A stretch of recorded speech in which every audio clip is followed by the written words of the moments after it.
زدبانگ کے شاہینم و قارم بزمی چیست، صحراست کے دریاست تہ بالو پر ماست۔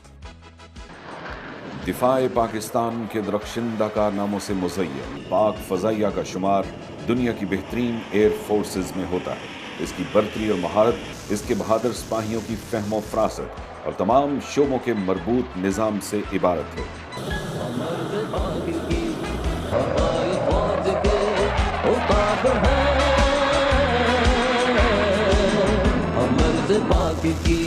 ہوائی فوج کے عقاب ہے، یقین بے مثال ہے، یقین بے مثال ہے، یقین بے مثال ہے، وفا میں لاجواب ہے۔ پاک فضاؤں کی نگہبانی کی اہم ذمہ داری پاک فضائیہ کے ایک ذیلی ادارے ایئر ڈیفنس کو سونپی گئی ہے۔ فضائی دفاع کے نظام میں اس کی حیثیت ایک ایسی کھلی آنکھ کی مانند ہے جو خیرہ کرتی روشنیوں اور گھپ اندھیروں میں دشمن کو دیکھنے اور اپنے ہدف کو نشانہ بنانے کی صلاحیت رکھتی ہے۔ یہ فضائی نگہبان سال کے 12 مہینے گرمی سردی کے احساس سے بے نیاز، مادی سود و زیاں کی فکر سے آزاد پاک فضاؤں کے چپے چپے پر نگاہ رکھتے ہیں۔ انہی جانباز مجاہدوں کو ایئر ڈیفنس کنٹرولرز کہا جاتا ہے۔ ان کی تربیت کا آغاز پاک فضائیہ کی ایئر ڈیفنس برانچ میں شمولیت سے شروع ہوتا ہے۔ منتخب ہونے کے بعد ایک aviation cadet Pakistan air force academy Risalpur میں 3 سال کی تعلیمی، عسکری اور پیشہ ورانہ تربیت کے مراحل سے گزرتا ہے۔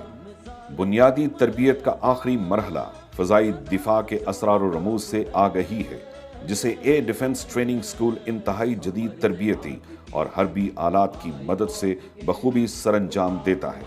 اسکول میں کیڈٹس کو فائٹر کنٹرولنگ کے ساتھ ساتھ ریڈار اور زمین سے فضا میں مار کرنے والے میزائلوں کے استعمال سے بھی متعارف کروایا جاتا ہے۔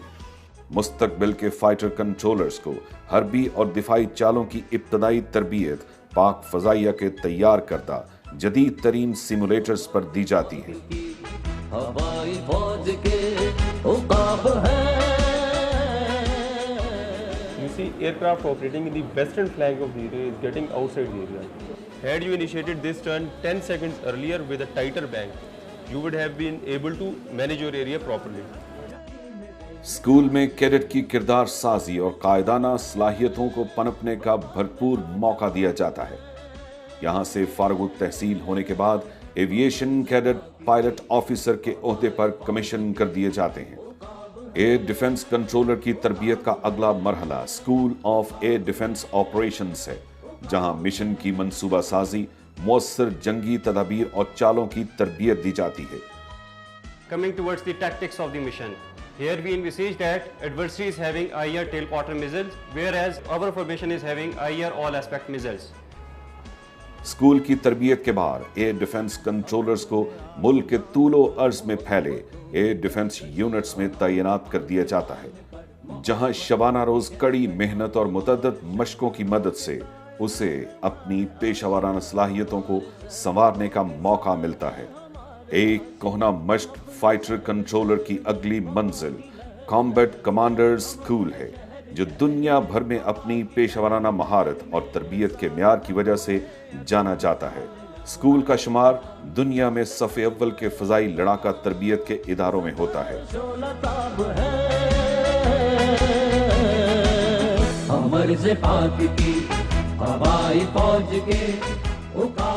کامبیٹ کمانڈر اسکول میں پاک فضائیہ کے فائٹر پائلٹس اور فائٹر کنٹرولرز کو ایک ساتھ فضائی جنگی تدابیر اور مشن کی منصوبہ سازی کی اعلیٰ تربیت سے آراستہ کیا جاتا ہے۔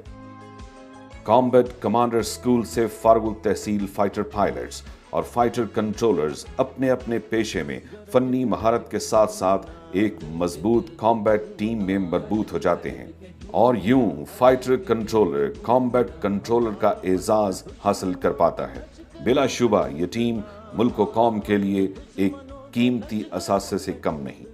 پاک فضاؤں کا دفاع ایک انتہائی اہم اور مقدس فریضہ ہے، اور پاک فضائیہ کے لیے تو یہ بنیادی فرض کی اہمیت رکھتا ہے۔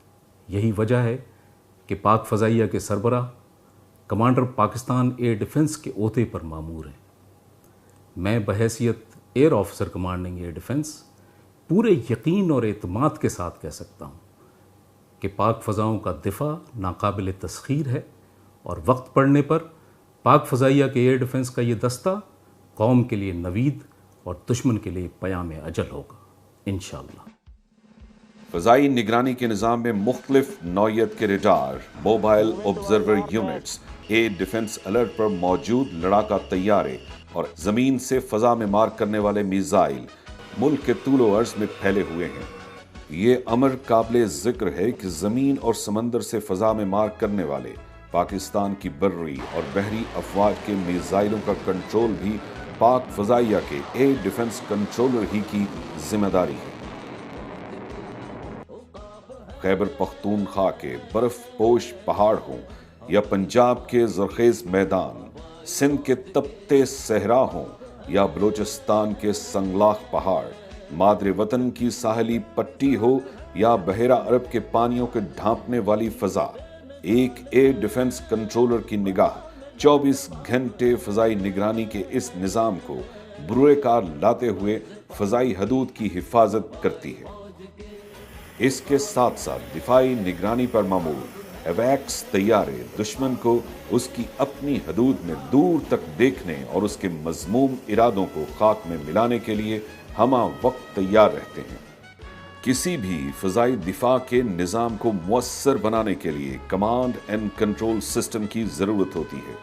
پاک فضائیہ نے جہاں خود انحصاری مہم کے تحت JF-17 تھنڈر جیسے جدید لڑاکا طیارے کے وجود کو ممکن بنایا، وہیں air defence command and control system بھی ملکی سطح پر تیار کر کے حربی خود انحصاری کو دوام بخشا۔ اس کمانڈ اینڈ کنٹرول سسٹم کے ذریعے سینکڑوں میل دور سے ریڈاروں اور میزائلوں کا کنٹرول مرکزی طور پر کیا جاتا ہے۔ یہ جدید command and control system Pakistan کی فضائی حدود کی حفاظت کو یقینی بنانے کے لیے جغرافیائی بنیادوں پر تقسیم مختلف سیکٹرز میں نصب ہیں۔ اپنی اپنی حدود میں متعین ریڈاروں اور میزائلوں کا ڈیٹا ان سیکٹرز میں ہمہ وقت میسر ہوتا ہے، جس کی بنیاد پر دوست اور دشمن کی پہچان کرتے ہوئے یہ سیکٹرز دفاعی اور حربی احکامات جاری کرنے کے مجاز ہوتے ہیں۔ فضائی نگرانی کا یہ نظام دشمن کو نشانہ بنانے کی مکمل صلاحیت رکھتا ہے۔ پاکستان ایئر ڈیفنس کی پیشہ ورانہ صلاحیتوں اور بروقت رد عمل کا اندازہ اس بات سے بخوبی لگایا جا سکتا ہے کہ کسی بھی طیارے کی شناخت کرنے میں صرف چند لمحوں کا قلیل وقت درکار ہوتا ہے۔ اس مختصر وقت میں پاکستان ایئر ڈیفنس دشمن کو اس کے مذموم عزائم سے روکنے کے لیے مناسب اقدامات مکمل کر چکی ہوتی ہے۔ ایئر ڈیفنس برانچ کے تنظیمی ڈھانچے میں ایئر ڈیفنس کمانڈ کی حیثیت سربراہ کی سی ہے، جہاں تمام سیکٹر سے ہر طرح کی فضائی نقل و حرکت کی معلومات ہمہ وقت موجود ہوتی ہیں، جن کی بنیاد پر زمانہ امن و جنگ میں پاک فضائیہ کے سربراہ بحیثیت کمانڈر پاکستان ایئر ڈیفنس حربی اور دفاعی احکامات جاری کرتے ہیں۔ ہمارے ملک پاکستان کی فضائی سرحدوں کی ذمہ داری پاک فضائیہ کا اولین فریضہ ہے۔ اس کے لیے نہ صرف کہ ہم دن رات چوکنا ہے، بلکہ ایئر ڈیفنس نظام کو دن بدن بہتر بنانے کی کوشش میں مشغول ہیں۔ As air defence commander of Pakistan میں قوم کو یقین دلانا چاہتا ہوں کہ کبھی بھی کسی دشمن کو پاکستان کی سرحدوں کی طرف میلی آنکھ سے نہیں دیکھنے دیں گے۔ تاریخ گواہ ہے کہ جب بھی دشمن نے ارض پاک کی فضائی حدود کی طرف میلی نگاہ ڈالی، پاک فضائیہ کی کامبیٹ ٹیم نے حرمت وطن پر آنچ نہ آنے دی اور قوم کا سر فخر سے بلند کیا۔ یہ ٹیم کبھی فاروق حیدر اور رفیقی کی صورت میں مارکائے چھم کی یاد دلاتی ہے، تو کبھی رب نواز اور یونس کی صورت میں بروز عید دشمن کے مذموم ارادوں کو خاک میں ملاتی دکھائی دیتی ہے، کبھی انوار اور جمال کی صورت میں دشمن کے طیاروں پر بجلی بن کر گرتی ہے، تو کبھی ایجاز اور چنگیزی کی صورت میں مارکائے لاہور میں فتح کی نوید دیتی ہے۔ پاک فضائیہ کی سنہری تاریخ ایسے ہی سرفروش شہداء اور غازیوں کی داستانوں سے مزین ہے۔ یہ غازی، یہ تیرے پراسرار بندے، جنہیں تو نے بخشا ہے ذوق خدائی، دو نیم ان کی ٹھوکر سے صحرا و دریا، سمٹ کر پہاڑ ان کی ہیبت سے رائی۔ All sectors, threat imminent. Maintain highest state of alert. Establish AWACS anchor. AWACS sector. Scramble for anchor station Bravo.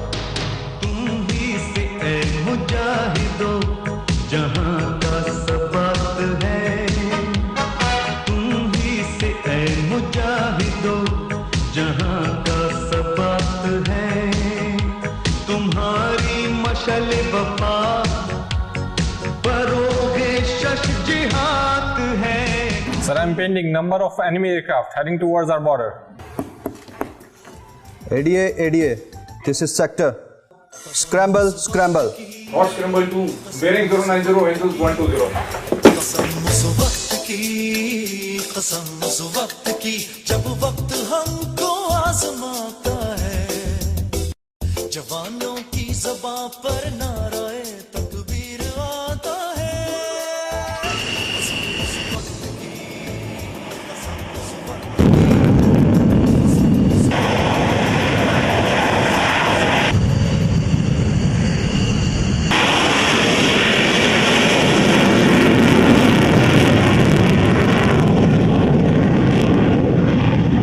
Shamsher leader, bogies head on, 50 miles from border.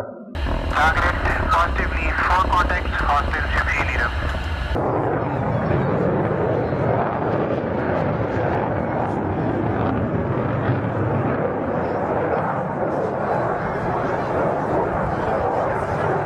Roger, Thunder 1 and 2 in position, permission to shoot. You are clear to shoot.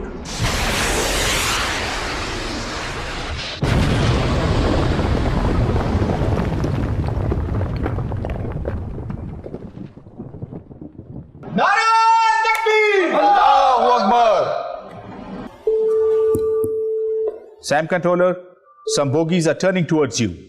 You are free to engage. Roger, contact with the targets.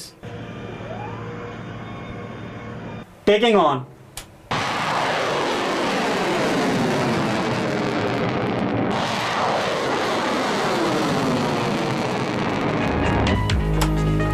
Sector, all bogies shot down.